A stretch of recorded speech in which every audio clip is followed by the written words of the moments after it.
Invasi Rusia ke Ukraina ini sudah berlangsung 3 pekan dan dialog serta upaya damai ternyata masih belum tercapai. Di media sosial, berbagai tagar terkait dengan perang ini atau invasi ini juga terus membanjiri lini massa, termasuk di Indonesia. Kita akan bahas bersama dengan Dudi Rudianto, founder dari Evelo Big Data Analytics, dan juga Radityo Dharma Putra, dosen hubungan internasional Universitas Airlangga. Selamat malam Mas Dudi dan juga Mas Radityo, terima kasih sudah bergabung bersama kami malam hari ini di CNN Indonesia Connected. Ya, selamat malam Mbak. Ya. Selamat malam. Baik, saya akan ke Mas Dudi terlebih dahulu. Kita akan bahas soal data nih. Dari data Evelo, sebenarnya bagaimana sih grafik percakapan di media sosial terkait dengan sentimen-sentimen yang ditunjukkan oleh warganet membahas invasi Rusia ke Ukraina ini, terutama warganet plus 62 ya? Baik, ya terima kasih Mbak. Jadi kalau kita bicara data tentang perang Rusia-Ukraina ini, kita jadi ingat tahun baru Mbak. Setiap pergantian tahun baru, publik itu pasti yang dinantikan adalah kembang api. Nah, sama dengan perang, publik menantikan misil-misil yang berterbangan melalui tayangan-tayangan live streaming, terutama di YouTube ya. Itu terjadi setelah hari pertama invasi Rusia ke Ukraina. Sebelumnya, perbincangan tentang rencana Rusia untuk masuk ke Ukraina itu tidak begitu ramai. Jadi sangat flat, biasa, dan dianggap itu hanya saling gertak antara Amerika dengan Rusia. Nah, di hari pertama kedua perang atau invasi Rusia tadi, itu publik Indonesia masih belum terlalu tertarik selain menonton misil-misil yang berterbangan. Bahkan ada satu hal yang cukup unik, Mbak. Di antara begitu banyak keyword yang dicari masyarakat Indonesia di Google untuk mencari tahu tentang perang Rusia-Ukraina, itu adalah ada satu keyword yang dicari adalah harga emas. Baik. Jadi percaya atau tidak, di dalam minggu pertama perang Rusia-Ukraina itu, publik Indonesia bahkan mencari tahu apakah dia perlu menjual emasnya atau membeli emas, karena menurut mereka harga emas pada saat awal-awal invasi itu sangat fluktuatif. Nah, keramaian perang Rusia-Ukraina ini memang terjadi justru setelah Presiden Rusia Ukraina Zelensky itu mulai sering tampil di media. Sebelumnya memang intensitas perhatiannya justru kepada misil-misil yang berkembang. Baik, tadi kan sudah dijelaskan bagaimana kemudian peaknya ya Mas Dudi, berarti pembicaraan warganet plus 62 itu seperti apa, dalam kondisi apa ketika membahas tentang invasi Rusia ke Ukraina. Nah, kita akan bicara soal sentimennya. Sentimennya seperti apa sih Mas? Apakah kemudian menunjukkan pro terhadap satu sisi, satu pihak, atau apa yang kemudian ditunjukkan warganet plus 62 ini? Dan kalau boleh dijelaskan juga nih Mas, detail datanya ini yang dihimpun oleh Evelo itu dari mana dan sejak kapan sampai kapan timeline waktunya?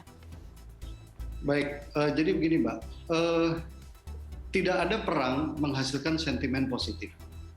Jadi Evelo itu menilai melalui sistem artificial intelligence-nya bahwa perang Rusia-Ukraina ini bersentimen 43,17% negatif. Bahkan kalau kita tanya emosi apa sih yang terbaca saat netizen Indonesia menonton atau menyaksikan atau membaca berita tentang perang Rusia-Ukraina, sebagian besar justru sedih 30%, marah 12%. Nah itu tadi ada emosi joy atau enjoy gitu sebesar 12% melihat peluru berterbangan, dan ada juga emosi fear 11%, emosi takut. Nah, jadi dengan kata lain, kalau sentimen sebenarnya ini mengarah ke negatif. Tetapi Mbak, yang perlu diperhatikan adalah Zelensky. Itu di awal-awal terjadinya perang, itu tampil di media menggunakan kaos gitu, dan kemudian mengeluh bahwa Ukraina ditinggal oleh NATO dan Amerika Serikat. Hasil pelacakan Evelo di seluruh media, baik tidak saja di Indonesia tetapi di dunia, ungkapan perasaan hati Zelensky ini kemudian memicu terjadi perubahan sentimen masyarakat global. Baik. Yang tadinya menganggap bahwa ini sekedar invasi Rusia ke Ukraina, kemudian berubah menjadi ini perang antara Rusia melawan Amerika dan NATO di belakang. Sehingga dengan kata lain itu juga memicu tumbuhnya semacam dukungan publik Indonesia terhadap Rusia manakala invasi dilakukan ke Ukraina, Mbak. Jadi justru Zelensky lah yang kemudian memicu kesadaran publik bahwa ini bukan perang antara Rusia dan Ukraina, ini perang kepentingan geopolitik antara Rusia melawan NATO dan juga usaha Rusia untuk mengamankan kedaulatan wilayahnya. Kira-kira begitu, Mbak. Oke, baik, silakan Mas. Ya, jadi pernyataan Zelensky itulah yang kemudian menyebabkan terjadi perubahan behavior masyarakat Indonesia dalam mencari informasi di jejaring berita dan media sosial. Sehingga sampai hari ini jumlah tayang jumlah view terhadap video-video perang Rusia Ukraina ini menyentuh angka yang sangat fantastis, Mbak. 554 juta, ada 96.000 artikel berita tentang Rusia versus Ukraina, dan berita-berita itu telah dibagikan sebanyak 1,6 juta kali di jejaring Facebook Indonesia. Di TikTok juga tidak kalah ramai, Mbak, 526 juta kali ditonton. Dan kemudian di Instagram mencapai 72 juta. Dan di Twitter sendiri ada 22.000 akun yang aktif terlibat berbincang-bincang tentang Rusia versus Ukraina.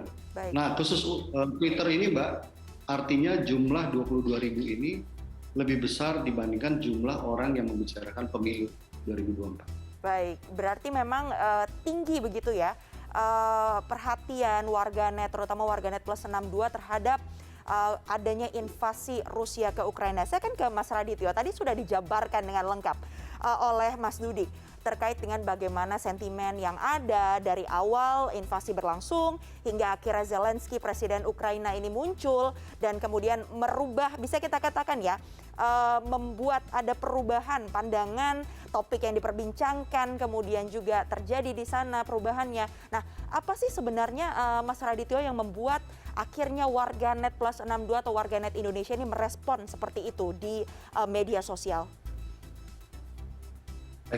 Kalau menurut saya ada beberapa faktor ya, Mbak. Pertama, tentunya paling dasar adalah sebagaimana tadi disampaikan oleh Mas Dudi, justru menunjukkan bahwa pemahaman masyarakat kita soal Ukraina itu masih rendah sebetulnya. Makanya tadi disebutkan sebelum ada videonya Zelensky itu malah sebetulnya masyarakat Indonesia lebih peduli soal harga emas. Itu yang pertama ya. Jadi sebenarnya masyarakat kita, pengetahuan kita soal kondisi di kawasan, soal Ukraina terutama itu tidak sebagus itu. Lalu yang kedua, kenapa perubahannya bisa drastis mendukung Rusia ketika Zelensky membawa isu soal NATO dan Amerika Serikat? Saya sebutkan di artikel saya waktu itu adalah sentimen anti Amerika atau anti Barat ini memang sudah mengakar di masyarakat Indonesia sudah cukup lama, dan itu semakin terlihat ketika narasi yang muncul dari media sosial itu justru memposisikan seakan-akan konflik ini lagi-lagi hanya terkait dua pihak sebetulnya, Rusia dan Amerika Serikat serta NATO. Sebetulnya kan konfliknya sangat rumit ya kalau kita mau pahami secara serius akar permasalahannya. Ini bukan cuma sekadar persoalan NATO, bukan sekadar persoalan kedaulatan Rusia atau kedaulatan Ukraina. Ini ada isu sejarah yang ada di sana juga. Jadi itu yang paling dasar sebetulnya. Menurut saya ya, dua hal yang paling dasar. Tentu ada banyak faktor lain yang bisa menyebabkan kenapa pergeserannya juga sangat drastis. Saya di artikel saya sempat menyebutkan ada figur Putin yang sekarang jadi sering sekali dibandingkan dengan Zelensky. Putin yang mantan intelijen, antara Zelensky kemudian gitu. Lalu seakan-akan kita mengglorifikasi figur seorang Putin yang tegas dan mantan intelijen ini, sementara Zelensky yang komedian itu kita buat seakan-akan ya dia sebagai komedian yang tidak bisa memerintah. Jadi ini juga menarik melihat bagaimana respon ketika tadi ada narasi anti Amerika Serikat, anti NATO atau paling tidak anti Barat itu bergabung dengan sentimen yang sudah cukup positif tentang Putin menurut saya. ada dampak atau ada keterkaitannya tidak, Mas Radityo, terkait dengan tendensi tadi yang disebutkan kenapa kemudian warganet plus 62 atau warganet Indonesia ini seperti mengglorifikasi sosok Putin dibandingkan dengan Zelensky, kalau dilihat dari latar belakangnya, apakah kemudian ada kaitannya juga dengan kondisi sejarah, kondisi kepemimpinan mungkin di Indonesia, atau seperti apa, Mas? Ada tidak ya kira-kira? Sudah banyak sebetulnya penelitian banyak orang lain ya yang jelas lebih ahli daripada saya bicara soal arti penting narasi-narasi nasionalisme, narasi-narasi populisme, ketegasan pemimpin yang begitu disukai oleh masyarakat Indonesia ya. Saya hanya membaca banyak penelitian lain lalu saya melihat bahwa ini sama sebetulnya dengan yang kita lihat dari Putin gitu. Atau dari figur-figur pemimpin-pemimpin kita. Kita tahu Bung Karno begitu sangat diidolakan gitu ya. Karena tegasnya. Karena tegas, karena berani terhadap Barat. Menurut saya itu salah satu faktor juga ketika Putin akhirnya dianggap menjadi perwakilan atau menjadi representasi dari narasi-narasi itu. Narasi-narasi kebutuhan kita akan pemimpin yang tegas, yang bisa berpihak. Terutama ketika dihadapkan pada kekuatan Barat dan Amerika Serikat. Oke, saya akan kembali ke Mas Dudi. Mas Dudi, kita akan fokus lagi bahas tentang bagaimana kemudian polanya warganet Indonesia ini saat membahas invasi Rusia dan Ukraina. Kalau dari sisi demografis, dari sisi latar belakang pendidikan, dari sisi mungkin lokasi geografis begitu, sebarannya seperti apa, Mas? Apakah mungkin pembicaraan ini terpusat di satu wilayah saja dengan latar belakang pendidikan tertentu, atau bagaimana, Mas? Terutama bagi mereka yang tadi kita baru bahas ya, pro akan pemimpin Rusia maupun pemimpin Ukraina. Oke, baik Mbak. Jadi gini, behavior dari netizen Indonesia itu tidak akan pernah lepas dari behavior masyarakat global. Jadi memang prinsip-prinsip borderless itu terjadi di sini. Sebagai contoh, tadi saya tambahkan kenapa kesukaan masyarakat atau netizen Indonesia terhadap Putin itu meningkat. Itu Mbak masih ingat kasus George Floyd di Amerika. Seorang warga kulit hitam yang kemudian meninggal dalam pada saat ditangkap oleh seorang polisi kulit putih. Netizen Indonesia adalah bagian dari masyarakat dunia saat itu nomor 5 terbesar di dunia yang protes keras atas perlakuan tidak adil polisi berkulit putih terhadap warga Amerika berkulit hitam. Nah, itu juga mempengaruhi rasa tidak suka masyarakat Amerika terhadap Donald Trump. Karena saat kejadian itu, Trump itu menjadi fokus perhatian netizen Indonesia. Di mana petinggi Amerika yang pertama kali merespon kejadian itu justru Obama, bukan Trump yang saat itu menjadi presiden gitu. Jadi dengan kata lain ketidaksukaan terhadap Amerika itu sudah berlangsung. Kemudian pemimpin Amerika berganti ke Biden yang dianggap oleh netizen Indonesia ini sebenarnya lemah, sehingga perhatian masyarakat Indonesia itu lebih banyak justru ke Vladimir Putin. Nah, jadi dengan kata lain ini sesuatu yang sebenarnya hidup di relung-relung batin netizen Indonesia, dan uniknya adalah ini didominasi oleh mereka yang berumur antara 25 sampai 34 tahun, Mbak.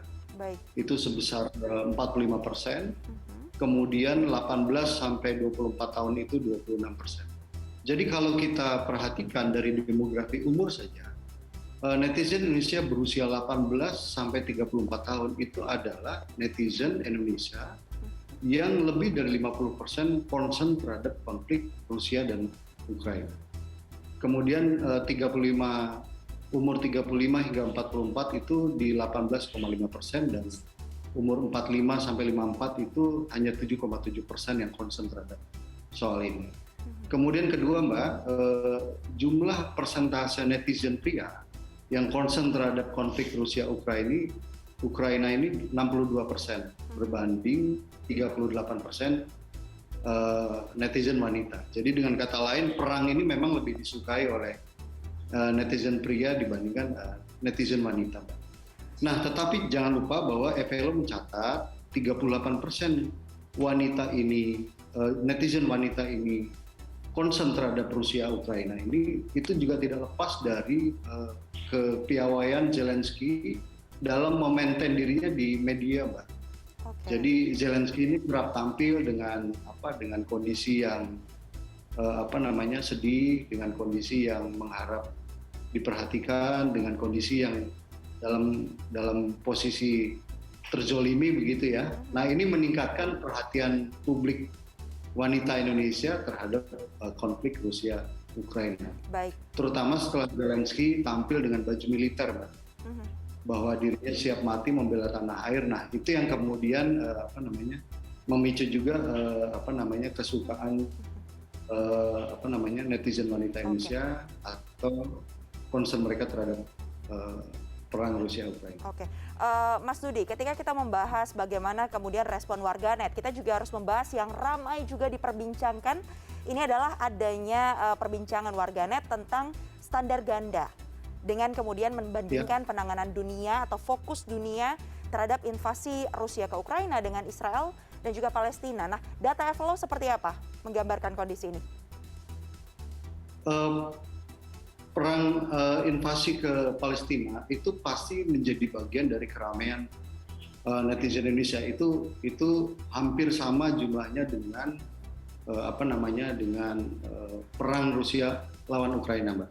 Tetapi perbedaannya gini, dalam konteks invasi atau kekerasan yang terjadi di Palestina, jumlah pemberitaan di media kita itu tidak seramai keramaian di media sosial, Mbak. Jadi sama, tetapi ada perbedaan perlakuan yang cukup signifikan. Kalau invasi Rusia lawan Ukraina ini media luar biasa perhatiannya. Tetapi dalam konteks Israel Palestina jumlah pemberitaan itu bisa dikatakan minim, Mbak. Mungkin hanya di kisaran 250 berita per hari. Oke, dan itu kondisi yang terjadi berdasarkan data yang dihimpun oleh Evelo. Saya akan kembali lagi ke Mas Radit. Mas Radit, ini secara timeline sudah sekitar 3 pekan ya, berarti invasi Rusia ke Ukraina dengan segala dinamika yang ada. Sebenarnya bagaimana sih Mas, apakah nantinya akan tercapai dialog untuk upaya damai? Kemudian saat ini posisinya seperti apa? Apakah Presiden Putin kemudian akan tetap berkukuh untuk bisa merebut Kiev dan juga Ukraina? Dan posisi NATO seperti apa nih? Apakah kemudian dengan adanya respon-respon yang ditunjukkan oleh Rusia makin menunjukkan bahwa NATO adalah memiliki satu peran yang juga besar begitu dalam hal ini? Oke, yang pertama menurut saya situasinya cukup sulit diprediksi. Tapi kemungkinan untuk segera melakukan misalnya perundingan damai atau menyelesaikan konfliknya ini masih sulit. Kenapa? Karena sulit posisinya bagi Rusia untuk mundur.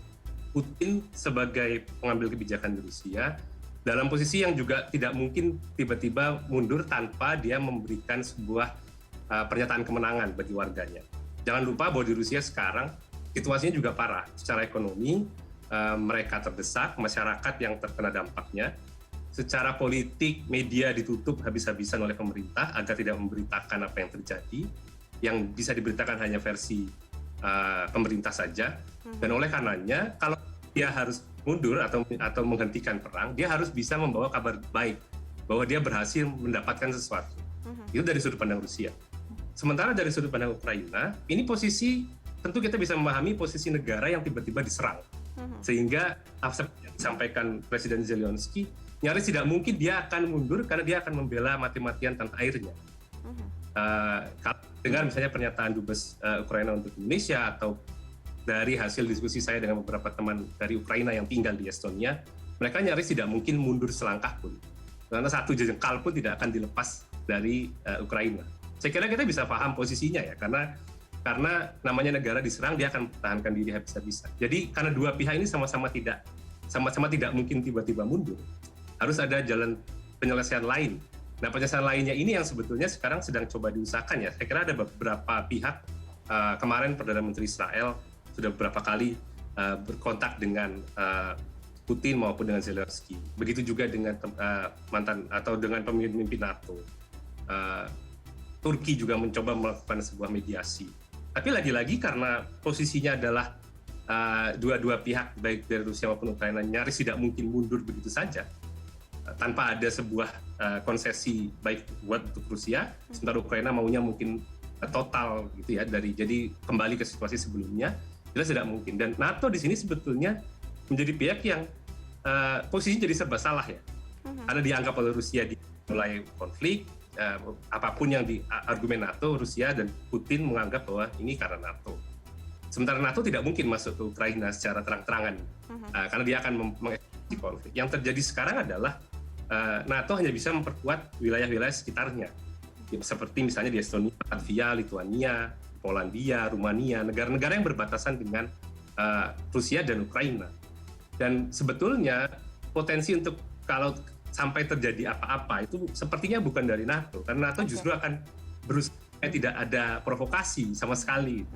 Nah, yang kita khawatirkan sebetulnya sampai mana Rusia, Putin terutama, mau mengambil alih Kiev seperti yang dia sampaikan di beberapa pidatonya, gitu ya, mau mengganti rezim dan segala macam. Kalau sampai situ targetnya, ini jadi semakin sulit diselesaikan, kecuali Putin hanya meminta ternyata Ukraina Timur misalnya. Kalau Ukraina Timur, saya rasa masih ada peluang untuk diskusi, karena berarti akan ada deal atau ada negosiasi bagaimana mengatur wilayah sana dan ada jalan keluar. Tapi kalau targetnya adalah menjatuhkan pemerintahan, ya tentu tidak mungkin mundur masyarakat Ukraina. Bahkan kalau sampai pemerintahan jatuh pun, kita berhipotesis begitu ya, nah, pemerintahan Zelensky jatuh pun, ada sekitar 40 jutaan masyarakat Ukraina itu tidak ada yang mau dipimpin oleh pemerintahan boneka dari Rusia gitu. Ini konfliknya bisa kalau yang ke sana gitu. Baik, pada akhirnya kembali dengan adanya konflik, dengan adanya invasi, rakyatlah yang paling terdampak ya Mas ya, terkait dengan apa yang terjadi terjadi di negara tersebut. Sekali lagi kami ucapkan terima kasih kepada Mas Dudi Rudianto, founder dari Evelo Big Data Analytics, dan juga Mas Radityo Dharma Putra, dosen hubungan internasional Universitas Airlangga, sudah berbincang dengan kami malam hari ini di CNN Indonesia Connected. Sehat selalu.